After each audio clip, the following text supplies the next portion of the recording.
The latest US food revolution is nothing new for Ed's Easy Diner. The British firm, a child of the 1980s, is somewhat of an old hand at the cuisine. Andrew Guy, the chief executive of the company, talked to IBTimes UK about the Ed's experience. Ed's itself started in 1987 with the first one in Soho that's still there. We bought it, a small group of us, in 2009. There were 3 diners when we bought it.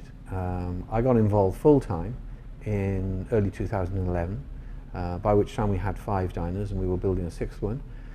Today we've got 31 all across the UK. We're going to do 3 more between now and Christmas, and we plan to do 16 next year so we can hit our 50 target by the end of 2015.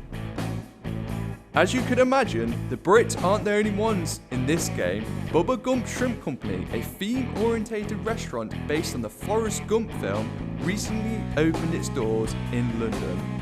The branding is family-orientated and it has a theme park feel.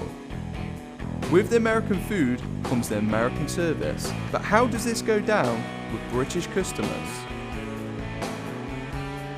One of the Bubba Gump unique selling points, if you want, is obviously it's based on Forrest Gump.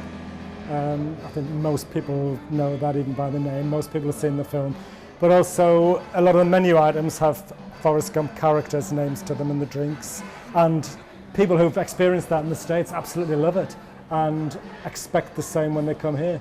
So it's these little, I would say, unique selling points that make it something that we haven't had in London before.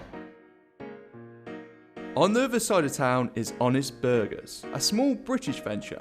Here the branding is all about the quality, the so-called honesty. Think innocent smoothies. The chain was founded by 2 friends after meeting in Brighton. They tried their hand at catering and eventually moved into the burger business. The 2 knew that they were onto a sure thing after landing 89 covers on opening night in Brixton. From there, it was a matter of calling in favours and adopting a DIY approach to proceedings. We did it all ourselves, you know, like Tom's girlfriend's dad put the extraction up, and I think that's kind of at the core of what street food is all about as well, and this American kind of food revolution that people are talking about in London in particular is like simplicity, you know, it's actually, again, with all due respect, it's not like hard food to necessarily produce, so we have to be reflective of our name, and we just went with Honest Burgers. We've talked about the movies, we've talked about the American TV, but with that comes the music. Think Stevie Ray Vaughan, think Howlin' Wolf, think Robert Johnson, think the blues. The restaurant combining those things is the Blues Kitchen with 2 outlets in London. The whole concept's pretty simple really. It's blues music, barbecue food and bourbon. I mean, the American thing, we started it a long time ago. I don't want to be like, oh, we were the first man, but like, we did start it a long time ago. And we just refined it and refined it and refined it.